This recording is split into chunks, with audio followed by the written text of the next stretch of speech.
to jump from the sort of playing chords and things to playing actually just some walking bass lines. Now, the very fundamental bass line that's a walking bass line that's used is just the 1, the 3rd, and the 5th. It's just making up the chord. Let me actually do it on this end.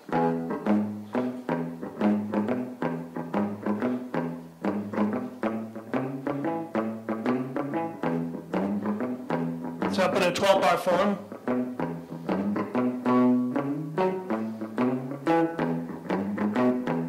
Okay. That's kind of exciting, but not real exciting. Now I can add the 6th to it.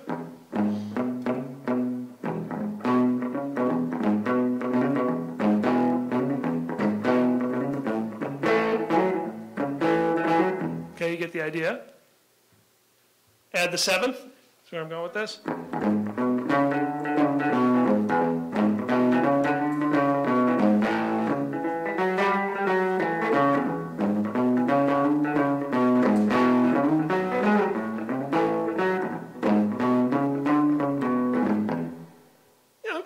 That's pretty good, right? You know, is it original?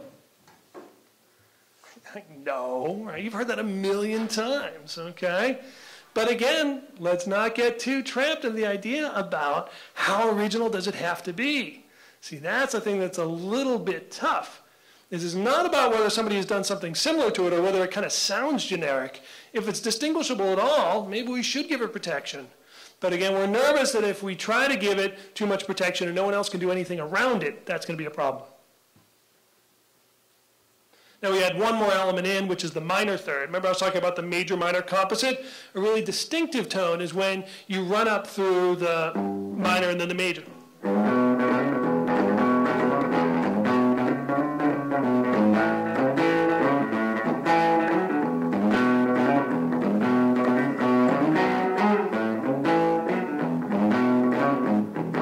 See, now that minor to major sounds cool. Well, I think it sounds quite natural there, right? It doesn't sound funky, but it's a weird device. It's sort of like a grace note on a piano where you hit the one note and then the next quickly. Now, I'm hoping you're starting to hear already that I'm already taking some liberties with this, okay? I'm not just playing it exactly the same way every time. And so when you start to get very facile with these, then you start getting bored with them, of course, because we get bored easily as humans, and then you start just adding other stuff to it. Now, we've already talked about, is any of this protectable? Are the chord changes themselves protectable? That's a tough one, okay? If it's just the chord changes in and of themselves, maybe not. Are the complex versions of that bass run protectable? Well, so far I think the vote is no. You know, kudos to me for being able to play that, but it's not particularly original. You don't get any protection for it. If I write a new blues song then, is any of it protectable? And I start singing some melody over it, you know. Is it protectable at all? Or no, so here's then the question. Is all of the blues just kind of stuck now? You can never write an original blues song. Well, people do it all the time though, right? People write new songs. Okay, now here's the trap we always get caught into is how original does it have to be? Okay. Now we can look to the lyrics. Are the lyrics very original? Well, a lot of them are going to be the same, you know, often kinds of stories, right? Okay, but if they're at least nominally distinct, then you can get copyright on it. The challenge is going to be that even if we can show it's nominally distinct from the other stuff that has been recorded before, our concern is going to be when somebody writes a new song, looking back to whether they can be sued by, you know, blues artist number 12 today who's writing a song. Okay, so we're looking kind of in both directions as to somebody writing songs then, somebody writing songs now, and in the future. Now here's the weird part. So you had this thing that I think I've made kind of clear, you know, it always works out this way when I do this kind of demonstration that people say, okay, so you played the kind of these blues rock kind of riffs, it's pretty standard, there's nothing protectable there. Okay? That was the state of the field, I would argue, by the 1950s and 1960s, and then lo and behold, you had this weird thing where you had a bunch of largely, you know, white guys taking those blues patterns and then doing something that suddenly sounded distinctive. And it's a little odd because they really were just building off of those same riffs. And so now we're going to try to sort of deconstruct in a way what on earth they were doing that made it sound somehow distinctive. So what do we have? We have Roy Orbison with Pretty Woman. I'm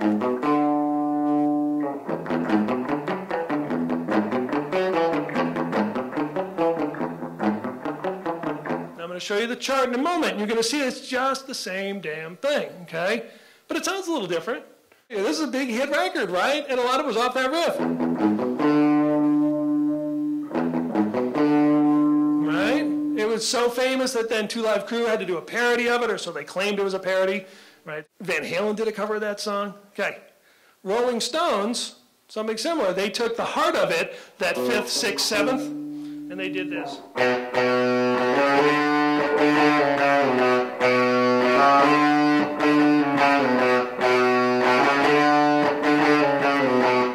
And then the song goes out from there.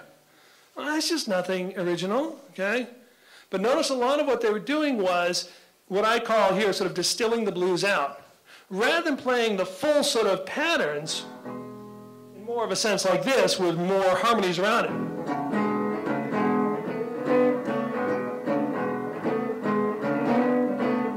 They're essentially saying, you know, the coolest part about that is this. That note in the middle, and I'm going to focus on that, and I'm going to amp up the guitar so you really hear that darn thing.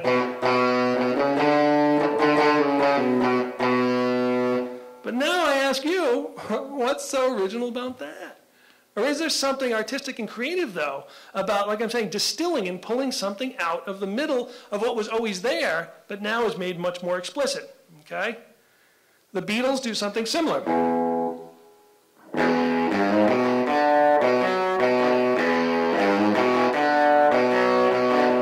Notice they're doing that minor third to major third. Now I'm going to ask you in a moment what seems distinctive about that all. There is something you can hang your hat on for both the Roy Orbison riff and the Beatles' Day Tripper that seems different from the standard bass run, but we'll get back to that in a second. And even I'll play you one of my songs in a moment. I, like every other person who likes blues rock, had to do my one token, you know, E blues rock kind of song.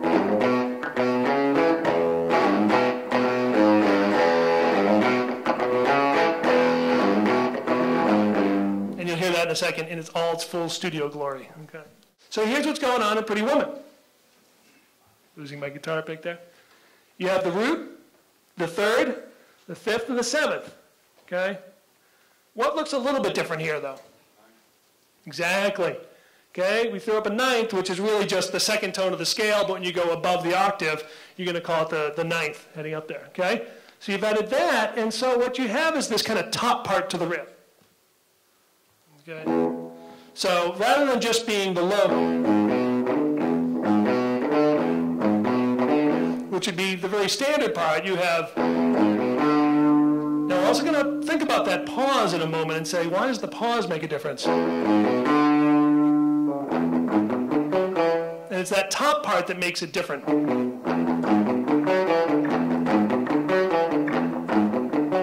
And now let's look at Day Tripper. Same thing on the bottom, although they have the minor third in there too, but they add this stuff on the top. They're adding the 9th up there too.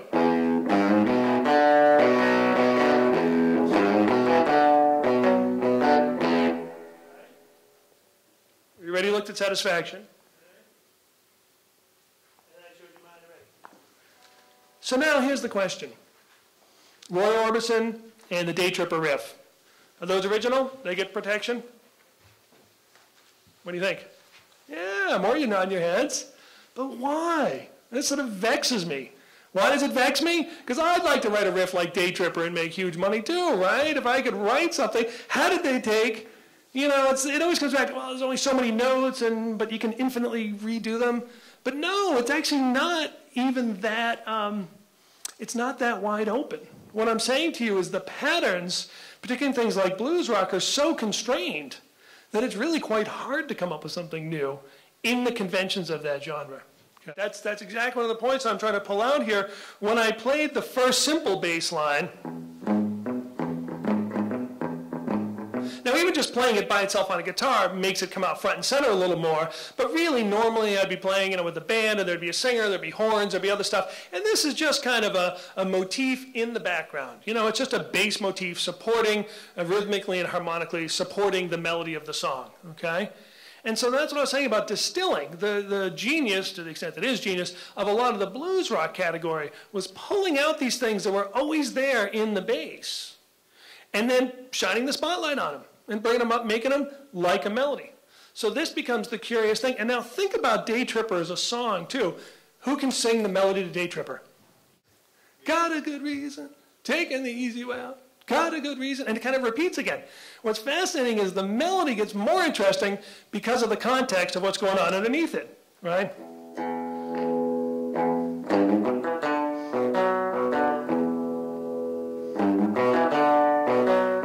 Got a good reason, we're taking the easy way out. Got a good reason. Now here what's interesting there, it's really pretty much the same melody, but because the chord shifted underneath it, it actually makes it sound like more is going on in the melody than actually is. So this is an example now. Now think about Led Zeppelin songs, where as much as, we all might love Robert Plant, he's usually, as I kindly call it, just sort of caterwauling over the top. I mean, I love Led Zeppelin, so I'm not trying to be mean. But he's just like, yeah, he's doing his thing. And it's great, it's impressive, but you don't go away singing a Led Zeppelin song, right? But you do know the riffs.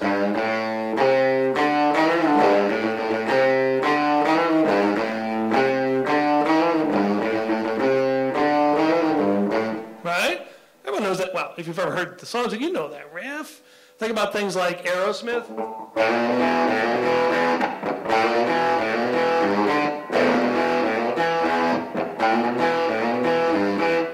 Right? That's kind of cool. Oh, for me, it's kind of cool. I love that stuff, right? And that opens the song. Like you're saying, the spotlight is on that thing. It's become really the melody of the song.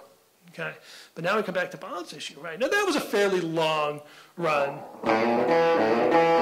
But that's really all you got. But it's the driving thing of the song. So we're going to come back in a moment, talk about this idea of the heart of the work, too. Okay? So we have some issues. We've just seen that we've got these standard patterns. We've locked ourselves down to a fairly narrow subset of notes. Okay? We're not even using the full 12 chromatic notes.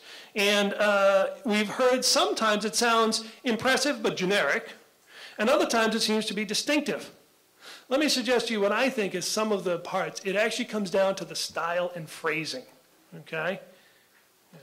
And what I mean by that is that a lot of these sort of early white rock guys who were trying to take on the blues patterns were not really getting the same kind of groove, the same feel. They were trying to imitate it, but they, of necessity, ended up doing it a little differently. And in particular, there's a lot of pauses that get put in that's not as fluid as the original blues forms. So in the original blues forms, again, you really have a nice fluid shuffle feel.